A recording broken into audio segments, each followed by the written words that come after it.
سورج غروب ہونے والا تھا جب اس کے دستے کی ایک ٹولی واپس آ گئی۔ اس نے ٹولی کو کچھ دور دور تک پھیلا دیا۔ اس نے ہر کسی کو بتا دیا کہ یہ تینوں جاسوس اور تخریب کار ہیں۔ ہو سکتا ہے ان کے ساتھیوں کو معلوم ہو کہ یہ کہاں ہیں اور انہیں چھڑانے کے لیے حملہ کریں۔ ان انتظامات کے بعد وہ آرام کے لیے لیٹ گیا۔ وہ جگہ نشیب و فراز کی تھی۔ اس نے لیٹنے سے پہلے دیکھ لیا تھا کہ اس کے سپاہیوں نے لڑکیوں اور مرد کو کس طرح لٹا دیا ہے۔ وہ خود ایک ٹیلے کے ساتھ لیٹا ہوا جہاں سے وہ اپنے ساتھیوں کو نہیں دیکھ سکتا تھا۔ اس کی آنکھ لگ گئی۔ کچھ دیر بعد اس کی آنکھ کھل گئی۔ اس کے ذہن میں یہ دو لڑکیاں آ گئیں۔ وہ اس سوچ میں کھو گیا کہ یہ کتنی خوبصورت اور بظاہر کیسی معصوم سی لڑکیاں ہیں اور ان سے کتنا غلیظ اور کتنا خطرناک کام کرایا جا رہا ہے۔ اگر یہ کسی مسلمان گھرانے میں پیدا ہوئی ہوتیں تو کسی باعزت گھرانے میں دلہنیں بن کر جاتیں۔ اسے اپنی بیوی یاد آ گئی جو دلہن بن کر اس کے گھر آئی تھی تو انہی کی طرح جوان اور دلکش تھی۔ اپنی بیوی کی یاد اسے رومان انگیز تصورات میں لے گئی۔ اس ویران صحرا میں جہاں وہ موت کے ساتھ آنکھ مچھولی کھیل رہا ہے، ان تصوروں نے اس پر نشہ طاری کر دیا۔ میدان جنگ میں سپاہی ایسے ہی تصوروں اور بڑی ہی دلکش یادوں سے دل بہلایا کرتے ہیں۔ چاندنی نکھر آئی تھی۔ صحرا کی چاندنی بڑی ہی شفاف اور خنک ہوا کرتی تھی۔ اس کی خنکی میں ایسا تاثر ہوتا ہے جو ذہن اور دل سے موت کے خوف کو دھو ڈالتا ہے۔ عطاء ہاشم اٹھا اور اس انداز سے خرامہ خرامہ اس جگہ گیا جہاں لڑکیاں سوئی ہوئی تھی، جیسے وہ حفاظت انتظام کا معائنہ کرنے جا رہا ہو۔ وہ اکٹھی سو رہی تھیں۔ ان کے ارد گرد سپاہی سوئے ہوئے تھے۔ سوڈانی آدمی کچھ دور 3 سپاہیوں کے نرغے میں سویا ہوا تھا۔ عطاء ہاشم نے ایک لڑکی کے پاؤں کو اپنے پاؤں سے دبایا۔ لڑکی کی آنکھ کھل گئی۔ عطاء ہاشم کو چاندنی میں پہچان کر وہ اٹھ بیٹھی۔ عطاء ہاشم نے اسے اٹھنے اور ساتھ چلنے کا اشارہ کیا۔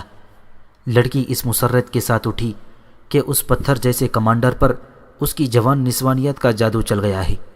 وہ اس کے ساتھ چل پڑی۔ عطاء ہاشم نے دیکھا کہ اس کے سپاہی کیسی بے ہوشی کی نیند سوئے ہوئے ہیں کہ انہیں یہ خبر بھی نہیں کہ کوئی آدمی ان کے درمیان سے لڑکی کو اٹھا کر لے جا رہا ہے۔ اسے اپنے سپاہیوں پر غصے کے بجائے ترس آ گیا جو ایک غیر یقینی سی جنگ لڑ رہے تھے۔ کسی باقاعدہ کمان اور کنٹرول کے باوجود وہ نظم و ضبط کی پابندی کر رہے تھے۔ لڑکی کو وہ اپنی جگہ لے گیا۔ لڑکی کے سر پر اب اوڑھنی نہیں تھی۔ چاندنی اس کے بکھرے ہوئے بالوں کو سونے کے تاروں کا رنگ دے رہی تھی۔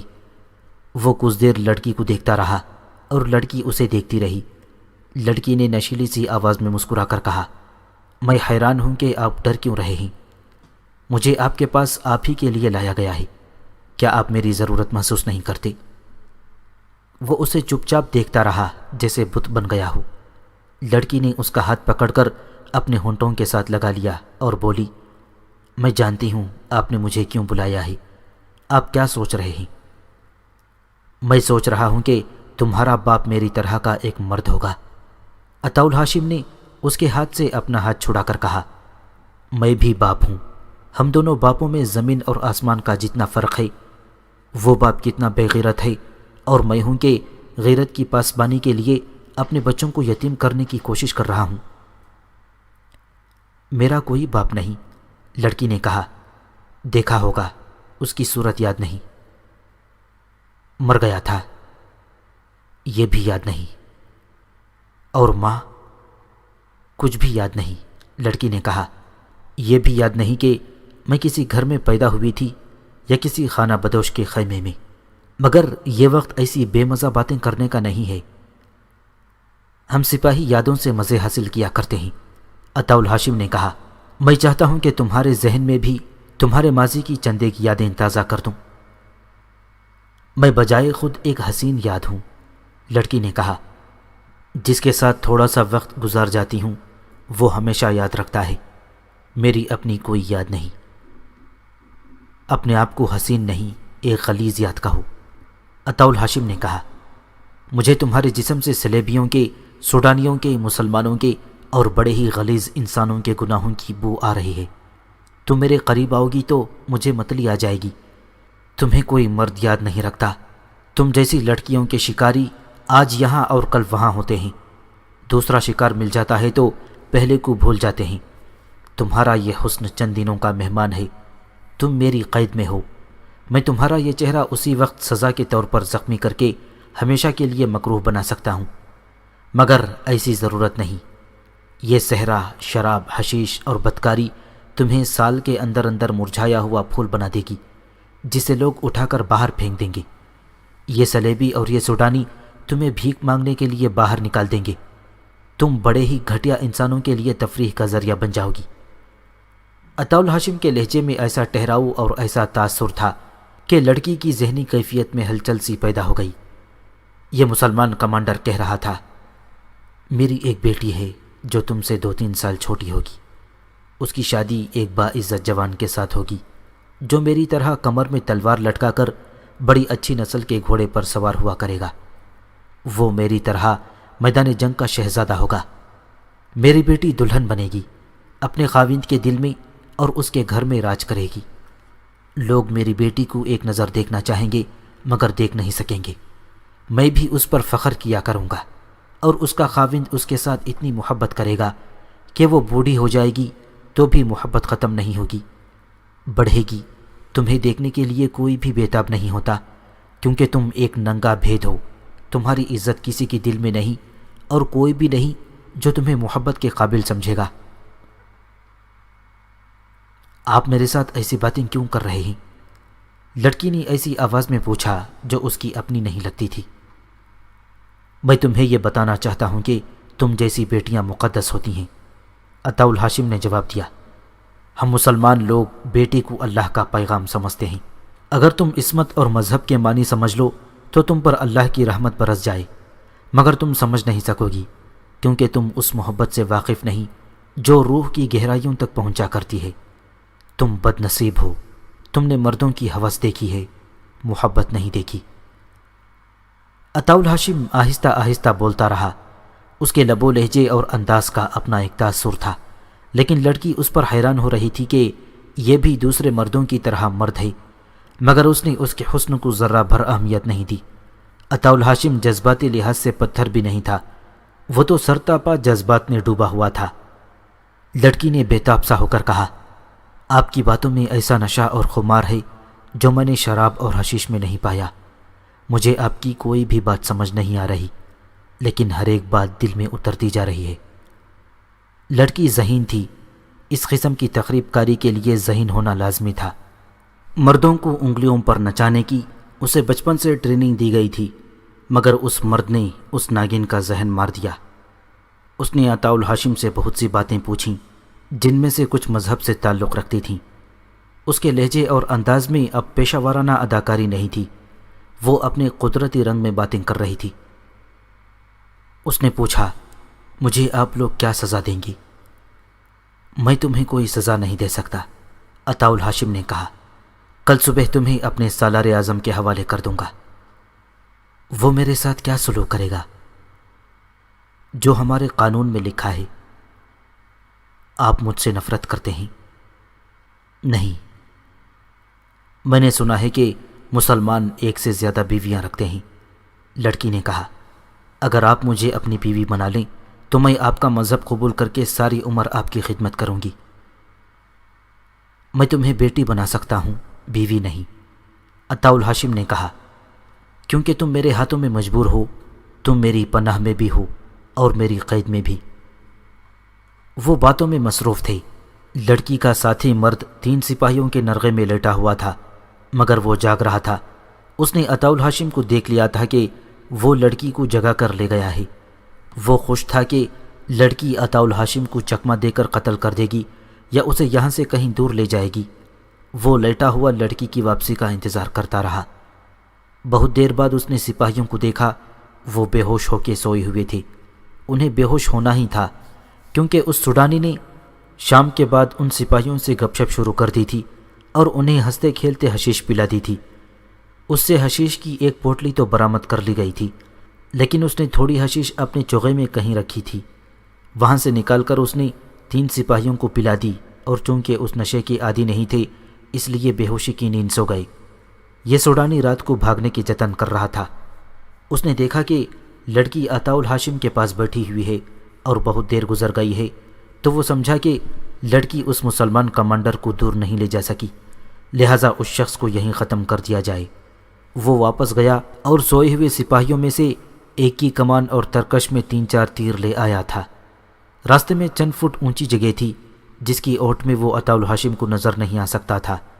وہ اس لیے بھی نظر نہیں آ سکتا تھا کہ اس طرف عطاء الہاشم کی پیٹھ تھی، لڑکی کا منہ ادھر ہی تھا، لیکن وہ اپنے آدمی کو نہیں دیکھ سکی تھی۔ وہ آدمی تیر و کمان لے کر آیا تو لڑکی کو چاندنی میں اس کا سر اور کندھے نظر آئی، پھر اسے کمان نظر آئی۔ عطاء الہاشم اپنی موت سے بے خبر بیٹھا تھا، اس کا خنجر نیام میں پڑا ہوا تھا اور نیام قریب ہی رکھی تھی۔ لڑکی نے نیام اٹھا کر خنجر نکال لیا۔ عطاء الہاشم جھپٹ کر اس سے خنجر چھیننے ہی لگا تھا کہ لڑکی نے نہایت تیزی سے گھٹنوں کے بل ہو کر اپنے آدمی پر پوری طاقت سے خنجر پھینکا۔ فاصلہ چند گز تھا، ادھر سے آہ کی آواز نکلی، خنجر سوڈانی کی شہ رگ میں اتر گیا اور اس نے زخمی ہوتے ہی تیر چلا دیا تھا۔ نشانہ چوک جانا ضروری تھا۔ تیر کا زناٹا عطاء الہاشم کے قریب سے گزرا اور دھک کی آواز سنائی دی۔ اس نے دیکھا کہ تیر لڑکی کے سینے میں اتر گیا تھا۔ وہ دوڑ کر اس طرف گیا جس طرف خنجر گیا اور تیر آیا تھا۔ وہاں سوڈانی اپنی شہ رگ سے خنجر نکال رہا تھا۔ اس نے خنجر نکال لیا اور اٹھا۔ اس خطرے کے پیش نظر کے وہ حملہ کرے گا، عطاء الہاشم نے اچھل کر اس کے پہلو میں دونوں پاؤں جوڑ کر مارے۔ سوڈانی دور جا پڑا۔ عطاء الہاشم بھی گرا اور فوراً اٹھ کھڑا ہوا۔ سوڈانی نہ اٹھ سکا، اس کی شہ رگ سے خون ابل ابل کر نکل رہا تھا۔ عطاء الہاشم نے خنجر اٹھایا اور لڑکی کے پاس گیا۔ لڑکی سینے میں اپنے ہی ساتھی اور محافظ کا تیر لیے اطمینان سے پڑی تھی۔ وہ ابھی زندہ تھی، تیر نکالنے کا کوئی انتظام نہیں تھا۔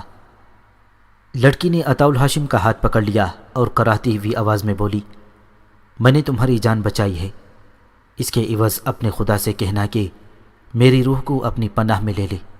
میرے جسم کی طرح میری روح بھی ان صحراؤں میں نہ بھٹکتی رہے۔ میری عمر گناہوں میں گزری ہے، مجھے یقین دلاؤ کہ خدا اس ایک نیکی کے بدلے میرے سارے گناہ بخش دے گا۔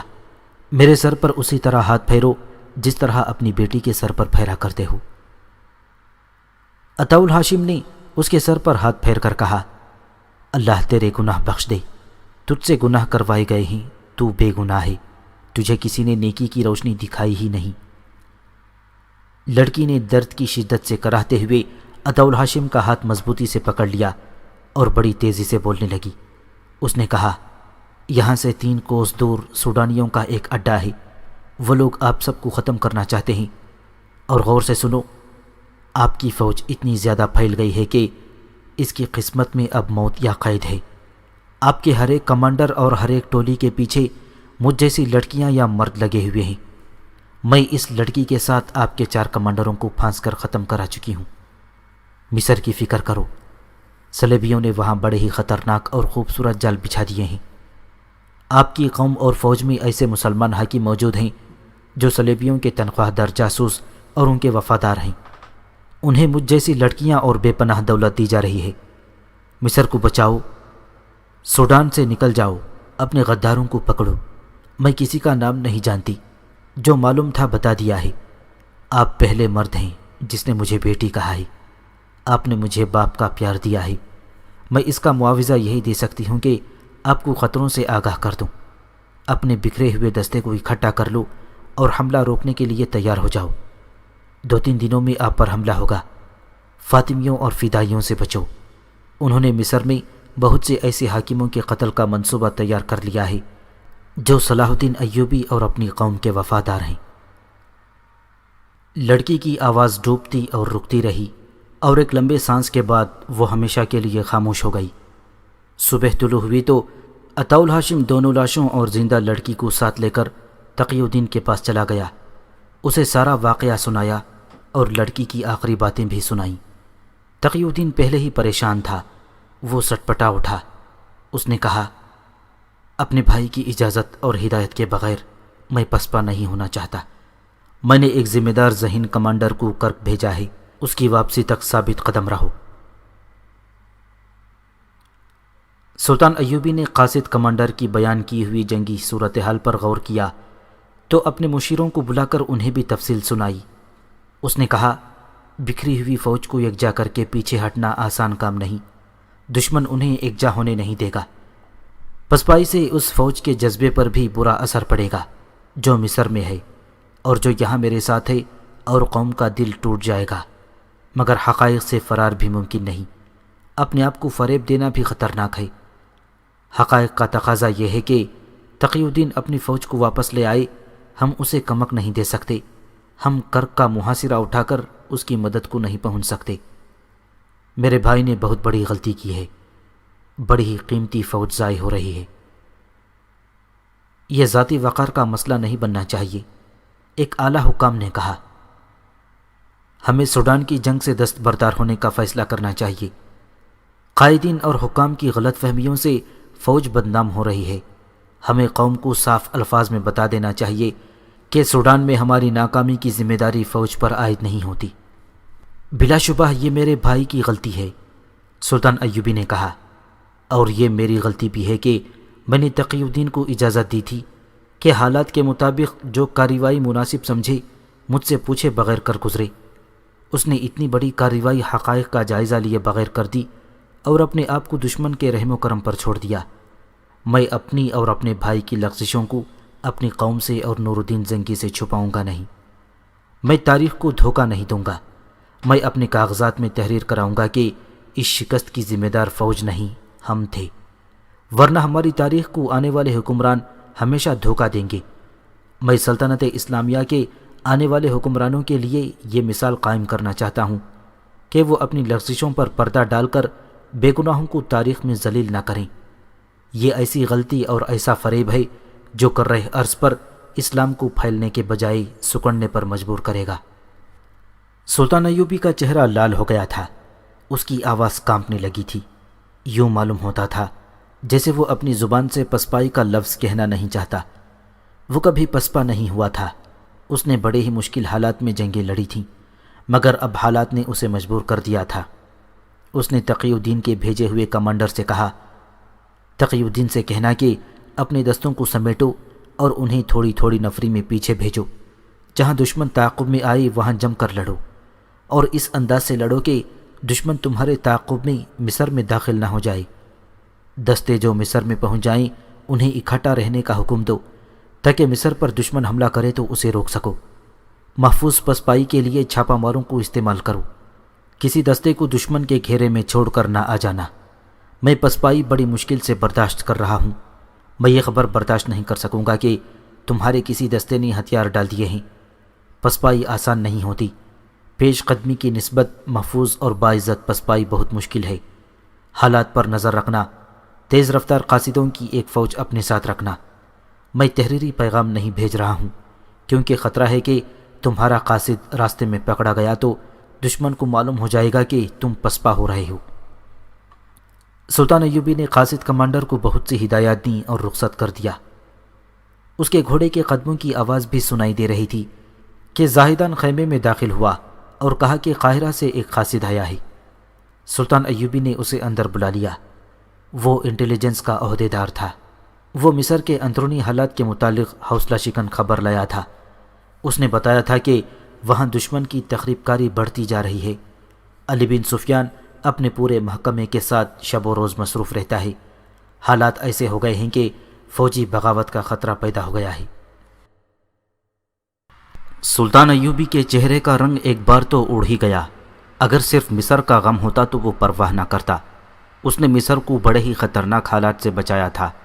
صلیبیوں اور فاطمیوں کی تخریب کاری کی بڑی ہی کاری ضربیں بیکار کی تھیں۔ سمندر کی طرف سے صلیبیوں کا بڑا ہی شدید حملہ روکا تھا۔ خلیفہ تک کو معزول کر کے نتائج کا سامنا دلیری اور کامیابی سے کیا تھا، مگر اب کرک کو محاصرے میں لے کر وہ وہاں پاپ جولاں ہو گیا تھا۔ وہاں سے اس کی غیر حاضری میدان جنگ کا پانسا اس کے خلاف پلٹ سکتی تھی۔ کرک کے محاصرے کے علاوہ اس نے قلعے کے باہر صلیبیوں کی فوج کو گھیرے میں لے رکھا تھا۔ یہ فوج گھیرا توڑنے کی کوشش میں حملے پر حملے کیے جا رہی تھی۔ وہاں خون ریز جنگ لڑی جا رہی تھی۔ سلطان ایوبی اپنی خصوصی چالوں سے دشمن کے لیے آفت بنا ہوا تھا۔ ایسی جنگ اس کی نگرانی کے بغیر نہیں لڑی جا سکتی تھی۔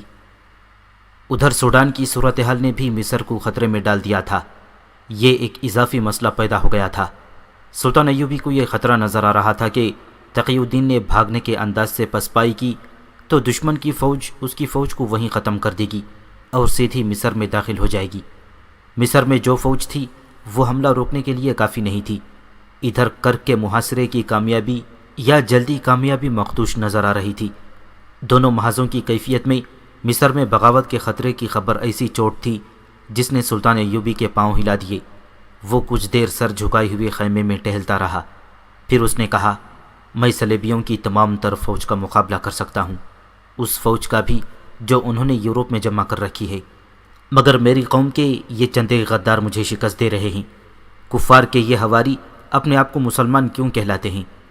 وہ غالباً یہ جانتے ہیں کہ انہوں نے مذہب تبدیل کر لیا تو عیسائی انہیں یہ کہہ کر دھتکار دیں گے کہ تم غدار ہو، ایمان فروش ہو، اپنے مذہب میں رہو، ہم سے اجرت لو اور اپنی قوم سے غداری کرو۔ وہ خاموش ہو گیا۔ اس کے خیمے میں جو افراد موجود تھے وہ بھی خاموش تھے۔ سلطان ایوبی نے سب کو باری باری دیکھا اور کہا، خدا ہم سے بڑا ہی سخت امتحان لینا چاہتا ہے۔ اگر ہم ثابت قدم رہے تو ہم خدا کے حضور سرخرو ہوں گے۔ اس نے اپنے ساتھیوں کا حوصلہ بڑھانے کے لیے یہ بات کہہ دی، لیکن اس کا چہرہ بتا رہا تھا کہ اس پر گھبراہٹ طاری ہے جسے وہ چھپانے کی کوشش کر رہا ہے۔ سلطان ایوبی کو اتنا ہی بتایا گیا تھا کہ مصر میں بغاوت کا خطرہ ہے اور صلیبیوں کی تخریب کاری بڑھتی جا رہی ہے۔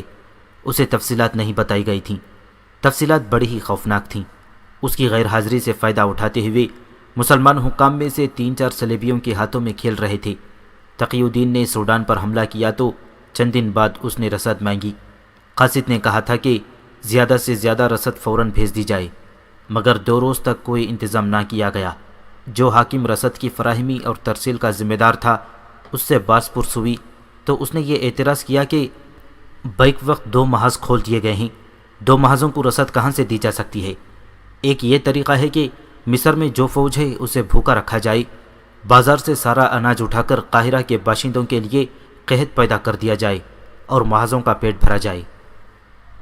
یہ ایک اعلیٰ رتبے کا حاکم تھا، مسلمان تھا اور سلطان ایوبی کے مصاحبوں میں سے تھا۔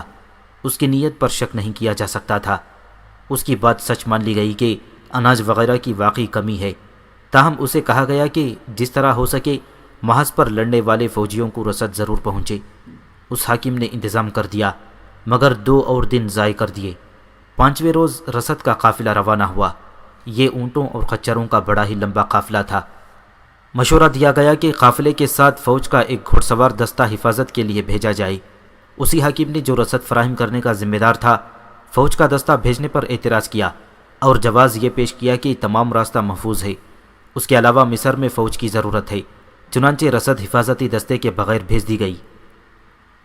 روانگی کے 6 روز بعد اطلاع آ گئی کہ رسد راستے میں ہی سوڈان میں دشمن کی گھات میں آ گئی ہے۔ سوڈانی رسد جانوروں پر لے گئے تھے اور انہوں نے شتروبانوں کو قتل کر دیا ہے۔ قاہرہ ہیڈ کوارٹر کے بالائی حکام پریشان ہو گئے۔ رسد کا ضائع ہو جانا معمولی سی چوٹ نہیں تھی۔ سوڈانی میدان جنگ میں فوج کی ضرورت کا احساس ان کی پریشانی میں اضافہ کر رہا تھا۔ انہوں نے ذمہ دار حاکم سے کہا کہ وہ فوری طور پر اتنی ہی رسد کا انتظام کرے۔ اس نے کہا کہ منڈی میں اناج کی قلت ہو گئی ہے، تاجروں سے کہا جائے کہ اناج مہیا کریں۔ تاجروں سے بات ہوئی تو انہوں نے اپنے گودام کھول کر دکھا دیے، سب خالی تھے۔ گوشت کے لیے ایک بھی دمبا، بکرا، بیل، گائے یا کوئی اور جانور نظر نہیں آتا تھا۔ معلوم ہوا کہ مصر میں جو فوج ہے اسے بھی پورا راشن نہیں مل رہا، جس سے فوجوں میں بے اطمینانی پھیل رہی ہے۔ تاجروں نے بتایا کہ دیہات سے مال آ ہی نہیں رہا۔ علی بن سفیان کی جاسوسی کا انتظام بڑا اچھا تھا۔ یہ انکشاف جلدی ہو گیا کہ باہر کے لوگ دیہات میں آتے ہیں اور وہ اناج اور بکرے وغیرہ منڈی کی نسبت زیادہ دام دے کر خرید لے جاتے ہیں۔ اس کا یہ مطلب ہوا کہ اناج وغیرہ ملک سے باہر جا رہا تھا۔ تب سب کو یاد آیا کہ 3-4 سال قبل سلطان ایوبی نے مصر کی پہلی فوج کو، جس میں سوڈانی باشندوں کی اکثریت تھی، بغاوت کے جرم میں توڑ کر اس کے افسروں اور سپاہیوں کو سرحد کے ساتھ ساتھ قابل کاشت اراضی دے کر کاشتکار بنا دیا تھا۔ وہ لوگ اب مصری حکومت کو اور منڈیوں کو اناج دیتے ہی نہیں تھے۔ یہ سوڈان پر حملے کا رد عمل تھا۔ یہ انقلاب 6-7 دنوں میں آ گیا تھا۔ اناج کی فراہمی کا کام فوج کو سونپا گیا۔ دن رات کی بھاگ دوڑ سے تھوڑا سا اناج ہاتھ آیا، جو فوج کی حفاظت میں سوڈان کے محاذ کو روانہ کر دیا گیا۔ بالائی حکام کے لیے رسد کا مسئلہ بہت ٹیڑھا ہو گیا۔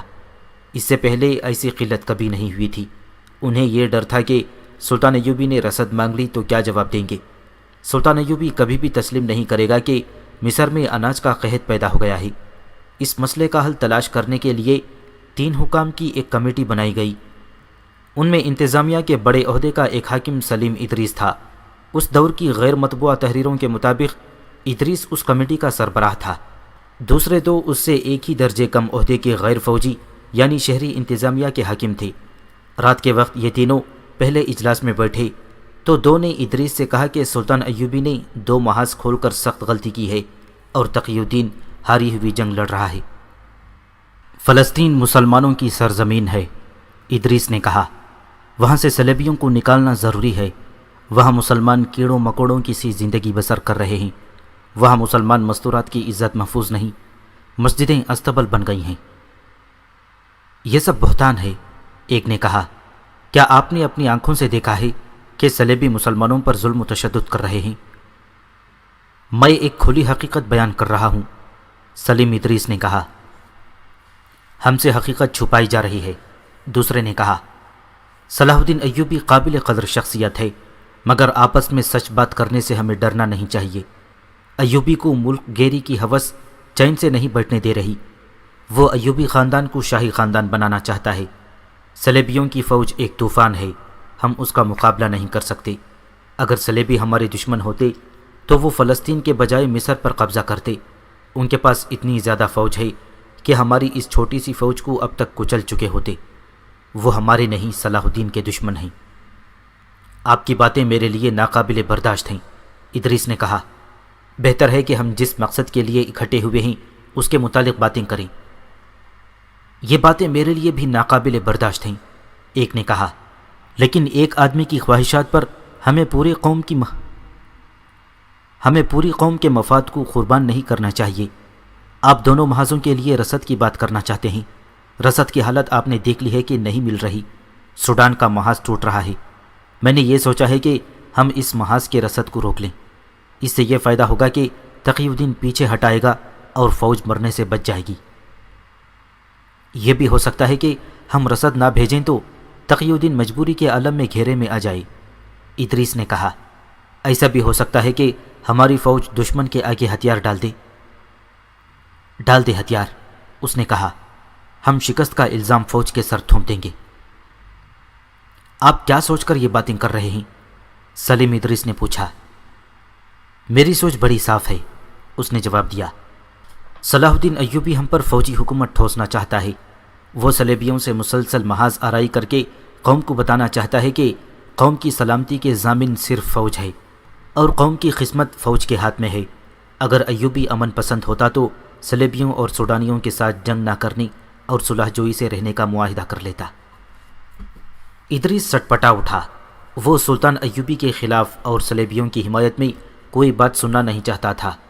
اجلاس میں گرما گرمی ہو گئی۔ کمیٹی کے 2 ممبر اسے بات بھی نہیں کرنے دے رہے تھے۔ اس نے آخر تنگ آ کر کہا، میں اجلاس برخاست کرتا ہوں۔ کل ہی میں آپ کی رائے اور تجاویز قلم بند کر کے محاذ پر امیر مصر کو بھیج دوں گا۔ وہ غصے میں اٹھ کھڑا ہوا۔ ایک ممبر وہاں سے چلا گیا۔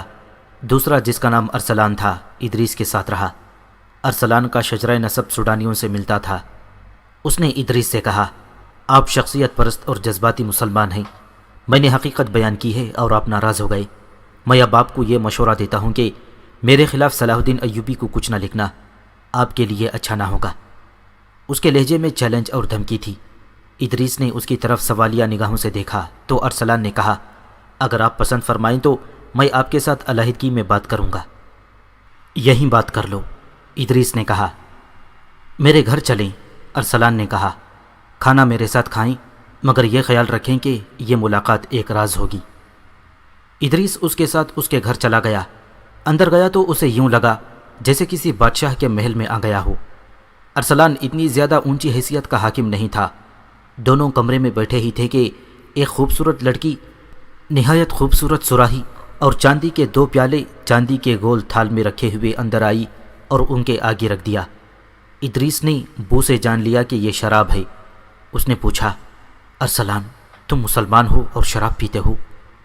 ارسلان مسکرا دیا اور بولا، ایک گھونٹ پی لیں، آپ اس حقیقت کو سمجھ جائیں گے جو میں آپ کو سمجھانا چاہتا ہوں۔ دو سوڈانی حبشی اندر آئی، ان کے ہاتھوں میں چمکتی ہوئی تشتریوں میں کھانا تھا۔ کھانا لگ چکا تو ادریس حیرت سے ارسلان کو دیکھنے لگا۔ ارسلان نے کہا، حیران نہ ہوں محترم ادریس، یہ شان و شوکت آپ کو بھی مل سکتی ہے۔ میں بھی آپ کی طرح پارسا ہوا کرتا تھا، مگر اب اس طرح کی دو لڑکیاں میرے گھر میں ہیں۔ دمشق اور بغداد کے امیروں اور وزیروں کے گھروں میں جا کر دیکھو، انہوں نے اس طرح کی حسین اور جوان لڑکیوں سے حرم بھر رکھے ہیں۔ وہاں شراب بہتی ہے۔ یہ لڑکیاں، یہ دولت اور یہ شراب صلیبیوں کی کرم نوازیاں ہیں۔ ادریس نے کہا، عورت اور شراب نے سلطنت اسلامیہ کی جڑیں کھوکھلی کر دی ہیں۔ آپ صلاح الدین ایوبی کے الفاظ میں باتیں کرتے ہیں۔ ارسلان نے کہا، یہی آپ کی بدنصیبی ہے۔ تم کیا کہنا چاہتے ہو؟ ادریس نے جھنجھلا کر پوچھا۔ مجھے شک ہے کہ تم صلیبیوں کے جال میں آ گئے ہو۔ میں فوج کا غلام نہیں بننا چاہتا، ارسلان نے کہا۔ میں فوج کو غلام بنانا چاہتا ہوں۔ اس کا واحد طریقہ یہ ہے کہ سوڈان میں تقی الدین کو رسد اور کمک نہ دی جائے، اسے دھوکہ دیا جائے کہ کمک آ رہی ہے، اسے جھوٹی امیدوں پر لڑاتے رہو حتیٰ کہ وہ ہتھیار ڈالنے پر مجبور ہو جائے۔ ظاہر ہے سوڈانی اسے قتل کر دیں گے اور اس کی فوج ہمیشہ کے لیے ادھر ہی ختم ہو جائے گی۔ ہم فوج کو شکست کا ذمہ دار ٹھہرا کر اسے قوم کی نظروں میں ذلیل کر دیں گے، پھر قوم صلاح الدین ایوبی کی فوج سے بھی متنفر ہو جائے گی۔ آپ میری بات سمجھنے کی کوشش کر رہے ہیں۔ آپ کو کوئی نقصان نہیں ہوگا، اس کا آپ کو اتنا اور ایسا معاوضہ ملے گا جس کا آپ تصور بھی نہیں کر سکتے۔ میں تمہارا مطلب سمجھ گیا ہوں، ادریس نے کہا۔ تم مجھ سے ایمان فروشی کرانا چاہتے ہو، یہ مجھ سے نہ ہوگا۔ بہت دیر کی بحث اور تکرار کے بعد ادریس نے کہا، تم اتنی خطرناک باتیں اتنی دلیری سے کس طرح کر رہے ہو؟ کیا تم نہیں جانتے کہ میں تمہیں گرفتار کر کے غداری کی سزا دلا سکتا ہوں؟ کیا میں یہ نہیں کہہ سکوں گا کہ آپ مجھ پر جھوٹا الزام عائد کر رہے ہیں؟ ارسلان نے کہا، صلاح الدین ایوبی میرے خلاف ایک لفظ بھی نہیں سنے گا۔ ادریس سٹ پٹا اٹھا۔ وہ حیران تھا کہ اتنے بڑے عہدے کا حاکم کس قدر شیطان ہے اور وہ کتنی دلیری سے باتیں کر رہا ہے۔ دراصل ادریس خود مرد مومن تھا۔ وہ سمجھ ہی نہیں سکتا تھا کہ ایمان کو نیلام کر دینے والے ذلت کی کن پستیوں تک پہنچ سکتے ہیں۔ اس کے پاس ارسلان کو پابند کرنے اور راہ راست پر لانے کا ایک ہی ذریعہ تھا۔ وہ ارسلان کے عہدے سے زیادہ بڑے عہدے کا حاکم تھا۔ اس نے ارسلان سے کہا، میں جان گیا ہوں کہ تم کیا کہنا چاہتے ہو اور تم کیا کر رہے ہو۔ تم جس جرم کے مرتکب ہو رہے ہو اس کی سزا موت ہے۔ میں تمہیں یہ رعایت دیتا ہوں کہ 7 روز کے اندر اپنا رویہ درست کر لو اور دشمن سے تعلقات توڑ کر مجھے یقین دلا دو کہ تم خلافت بغداد اور اپنی قوم کے وفادار ہو۔ میں تمہیں رسد کی ذمہ داری سے سبکدوش کرتا ہوں۔ یہ انتظام ہم خود کر لیں گے۔ اگر مجھے ضرورت محسوس ہوئی تو میں تمہیں اس محل میں جو تمہیں صلیبیوں نے بنا کر دیا ہے نظر بند کر دوں گا۔ 7 دن بڑی لمبی رعایت ہے، کہیں ایسا نہ ہو کہ 8ویں روز تمہیں جلاد یہاں سے نکالے۔ ادریس اٹھ کھڑا ہوا۔ اس نے دیکھا کہ ارسلان مسکرا رہا ہے۔ ارسلان نے کہا، محترم ادریس، آپ کے 2 بیٹے ہیں، دونوں جوان ہیں۔ ہاں، ادریس نے کہا اور پوچھا، کیا ہے میرے بیٹوں کو؟ کچھ نہیں، ارسلان نے کہا، میں آپ کو یاد دلا رہا ہوں کہ آپ کے 2 جوان بیٹے ہیں اور یہی آپ کی کل اولاد ہے۔ ادریس اس اشارے کو سمجھ نہ سکا۔ اس نے کہا، شراب نے تمہارا دماغ خراب کر دیا ہے، اور وہ باہر نکل گیا۔ ارسلان کے گھر سے نکل کر ادریس علی بن سفیان کے گھر چلا گیا اور اسے ارسلان کی باتیں سنائیں۔ علی بن سفیان نے اسے بتایا کہ ارسلان اس کی مشتبہ فہرست میں ہے، لیکن اس کے خلاف کوئی ثبوت نہیں مل رہا، تاہم وہ جاسوسوں کی نظر میں ہے۔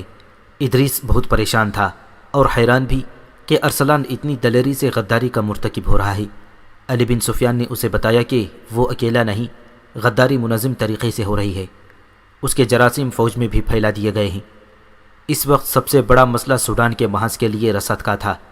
ادریس نے اسے بتایا کہ اس نے ارسلان کو اس ذمہ داری سے سبکدوش کر دیا ہے اور رسد کا انتظام اب خود کرنا ہے۔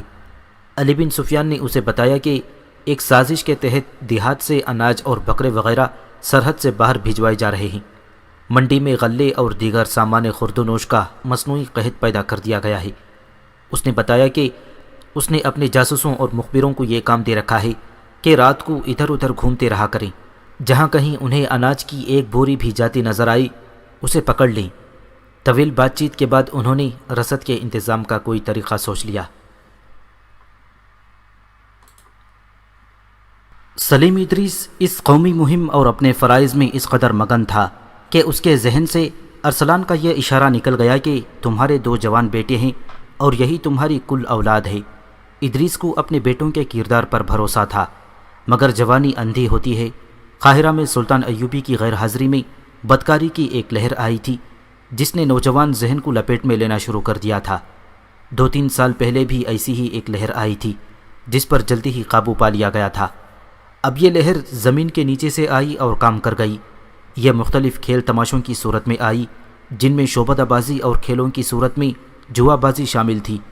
یہ لوگ خیمے اور شامیانے تان کر تماشا دکھاتے تھے، جس میں کچھ بھی قابل اعتراض نہیں تھا، مگر شامیانوں کے اندر خفیہ خیمے تھے جہاں اکیلے اکیلے نوجوانوں کو اشارے سے بلایا جاتا تھا۔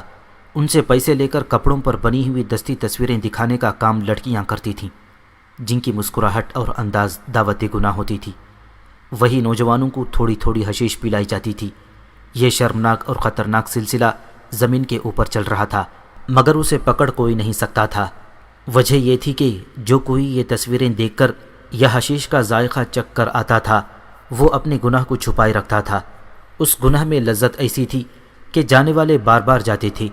وہ اس لیے بھی باہر کسی سے ذکر نہیں کرتے تھے کہ حکومت تک بات پہنچ گئی تو انہیں نشہ آور لذت سے محروم کر دیا جائے گا۔ اس لذت پرستی کا شکار نوجوان اور فوجی ہو رہے تھے۔ ان کے لیے درپردہ قحبہ خانے کھول دیے گئے تھے۔ کردار کشی کی یہ مہم کس قدر کامیاب تھی، اس کا جواب کرک کے قلعے میں صلیبیوں کے انٹیلیجنس اور نفسیاتی جنگ کا ماہر جرمن نشاد ہرمن اپنے حکمرانوں کو ان الفاظ میں دے رہا تھا۔ اسپین کے مصوروں نے جو تصویریں بنائی ہیں، یہ لوہے کے بنے ہوئے مردوں کو بھی مٹی کے بت بنا دیتی ہیں۔ اس نے ایک مرد اور ایک عورت کی ایک فحش تصویر حاضرین کو دکھائی۔ یہ بڑے سائز کی تصویر تھی جو برش سے دلکش رنگوں میں بنائی گئی تھی۔ صلیبی حکمرانوں نے تصویر دیکھ کر ایک دوسرے کے ساتھ ننگے مذاق شروع کر دیے۔ ہرمن نے کہا، میں نے ایسی بے شمار تصویریں بنوا کر مصر کے بڑے بڑے شہروں میں ان کی خفیہ نمائش کا انتظام کر دیا ہے۔ وہاں سے ہماری کامیابی کی اطلاعیں آ رہی ہیں۔ میں نے قاہرہ کی نوجوان نسل میں حیوانی جذبہ بھڑکا دیا ہے۔ یہ ایسا طاقتور جذبہ ہے جو مشتعل ہو جائے گا تو انسانی جذبوں کو، جن میں قومی جذبہ خاص طور پر شامل ہے، تباہ کر دے گا۔ ان تصویروں نے مصر میں مقیم مسلمان فوج کو ذہنی اور اخلاقی لحاظ سے بیکار کرنا شروع کر دیا ہے۔ ان تصویروں کی لذت نشہ بھی مانگتی ہے، اس کا انتظام بھی کر دیا ہے۔ میرے تخریب کاروں اور جاسوسوں کے گروہ نے صحرائی لڑکیوں کی پوری فوج قاہرہ اور دوسرے قصبوں میں داخل کر دی ہے۔ یہ لڑکیاں دمک کی طرح صلاح الدین ایوبی کی قوم اور فوج کو کھا رہی ہیں۔ وہ وجوہات کچھ اور تھیں جب میری مہم قاہرہ میں پکڑی گئی تھی۔ اب میں نے کچھ اور طریقے آزمائے ہیں جو کامیاب ہو رہے ہیں۔ اب وہاں کے مسلمان خود میری مہم کی حفاظت کریں گے اور اسے تقویت دیں گے۔ وہ اس ذہنی عیاشی کے عادی ہو گئے ہیں۔ تھوڑے ہی عرصے بعد میں ان کے ذہنوں میں ان کی اپنی ہی قوم اور اپنے ہی ملک کے خلاف زہر بھرنا شروع کر دوں گا۔ صلاح الدین ایوبی بہت ہوشیار آدمی ہے، حاضرین سے کسی نے کہا۔ وہ جو ہی مصر پہنچا تمہاری اس مہم کو جڑ سے اکھاڑ دے گا۔ اگر وہ مصر پہنچا تو؟ ہرمن نے کہا۔ اس سوال کا جواب آپ ہی دے سکتے ہیں کہ آپ اس کا محاصرہ کامیاب ہونے دیں گے یا نہیں۔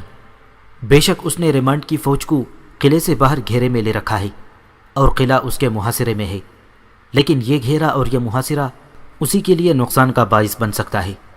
آپ یہاں فیصلہ کن جنگ نہ لڑیں، ایوبی کو محاصرہ کیے رکھنے دیں تاکہ وہ یہیں پابند رہے اور مصر نہ جا سکے۔ سوڈان میں ہمارے کمانڈروں نے تقی الدین کی فوج کو نہایت کامیابی سے بکھیر دیا ہے۔ وہ اب نہ لڑ سکتا ہے نہ وہاں سے نکل سکتا ہے۔ مصر کی منڈیوں کا اور وہاں کی کھیتیوں کا غلہ میں نے غائب کرا دیا ہے۔